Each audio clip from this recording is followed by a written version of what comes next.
পুরনো হাওড়ার ভূত পর্ব ৩। রাহুল হাসল, চোখে বিজ্ঞানের আলো। দাদু, এসব গ্রাম্য অন্ধবিশ্বাস। হাওয়ার শব্দ, প্রতিধ্বনি, মনের ভুল, এসবই।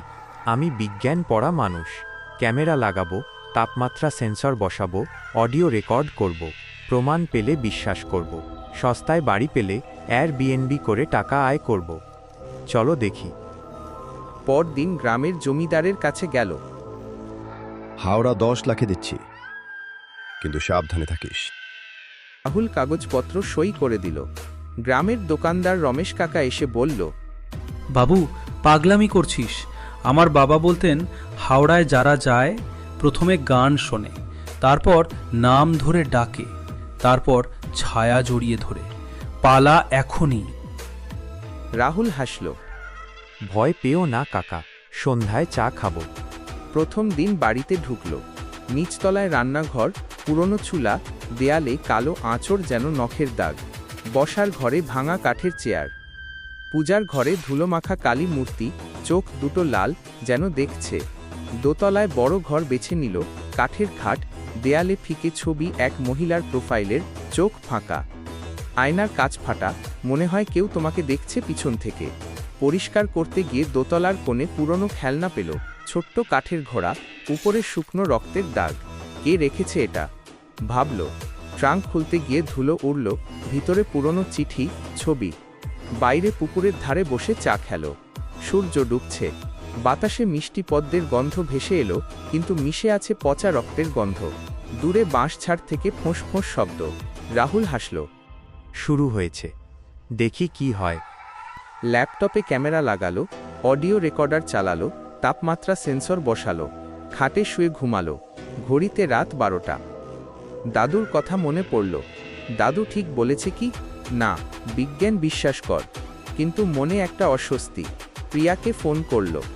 প্রিয়া, গ্রামে এসেছি, হাওড়া কিনলাম, ভূতের গল্প শুনছি। প্রিয়া হাসল ফোনে। পাগল, তুই বিজ্ঞানী, ভয় পাস কেন? আমি আসবো তোর সাথে দেখতে, কিন্তু সাবধানে থাকিস। আমার মায়েরও একটা গল্প আছে, পুকুরে আত্মহত্যা করেছিলেন, একই গান গাইতেন। রাহুল অবাক। কি গান? ও আমার মা। কোথায় তুমি? রাহুলের হাত কাঁপল, ফোন কেটে দিল। জানালা দিয়ে তাকালো। পুকুর শুকনো, কিন্তু চাঁদের আলোয় চিকচিক করছে যেন পানি। দূরে সাদা ছায়া একবার মিলিয়ে গেল। ভুল দেখছি বলে ঘুমালো, কিন্তু স্বপ্নে দেখল এক মহিলা পুকুরে ঝাঁপ দিচ্ছে, পেট ফোলা, রক্ত মিশছে জলে। রাহুল, আমার ছেলে। গলায় সেই গান। সকালে উঠে ক্যামেরা চেক করল। অডিওতে দূরের গানের সুর, খুব ক্ষীণ। হাওয়ার শব্দ, ভাবল, কিন্তু হৃৎপিণ্ড দ্রুত চলছে। রমেশ কাকা এলো ডাল ভাত নিয়ে। কেমন লাগলো রাতটা বাবু? গান শুনেছি দূর থেকে, কিন্তু কিছু নেই। শুরু হয়ে গেছে। প্রথমে গান দূর থেকে, তারপর কাছে আসবে। পালা বাবু। রমেশের মুখ ফ্যাকাশে। রাহুল হাসল। দেখি কি হয়। কিন্তু মনে একটা ছায়া পড়ল। সন্ধ্যায় প্রিয়াকে ফোন করল। প্রিয়া বলল, এসে যা, দেখবি কি হয়। আসছি কাল, কিন্তু সাবধানে থাকিস। আমার মায়ের গল্পটা সত্যি, একই গান গাইতেন মরার আগে। রাহুল ফোন রাখল, জানালা দিয়ে তাকালো। পুকুরের ধারে বটগাছের শিকড় নড়ছে যেন। দূরে গানের সুর ভেসে এলো ক্ষীণ, ও আমার মা। রাহুল দোতলার কাঠের খাটে শুয়ে আছে। ঘরে ল্যাপটপের ক্যামেরা চালু, অডিও রেকর্ডার চলছে, তাপমাত্রা সেন্সর দেয়ালে লাগানো। ঘড়িতে রাত 12টা বাজল ঠিক।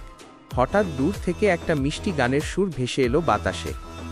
আমার মা, কোথায় তুমি? আয় রে ছেলে, মায়ের কোলে আয়।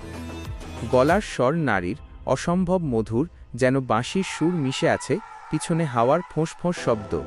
রাহুল চোখ মেলে উঠে বসল, ঘামে ভিজে গেছে কপাল। কে গাইছে? চেঁচিয়ে বলল জোরে। কোনো সাড়া নেই। হৃৎপিণ্ড দ্রুত চলছে। ধীরে ধীরে খাট থেকে নেমে জানালার কাছে গেল। বাইরে চাঁদের আলোয় পুকুর শুকনো চুরমার, কিন্তু তার মনে হলো পানি চিকচিক করছে, তরঙ্গ উঠছে ধীরে ধীরে। পুকুরের মাঝখানে একটা সাদা শাড়ির ছায়া ভাসছে, লম্বা কালো চুল বাতাসে উঠছে, হাত দুটো ছড়ানো যেন কাউকে ডাকছে নিচু গলায়। রাহুল চোখ কচলে আবার দেখল, কিছু নেই, শুধু শুকনো পুকুর আর বটগাছের ছায়া।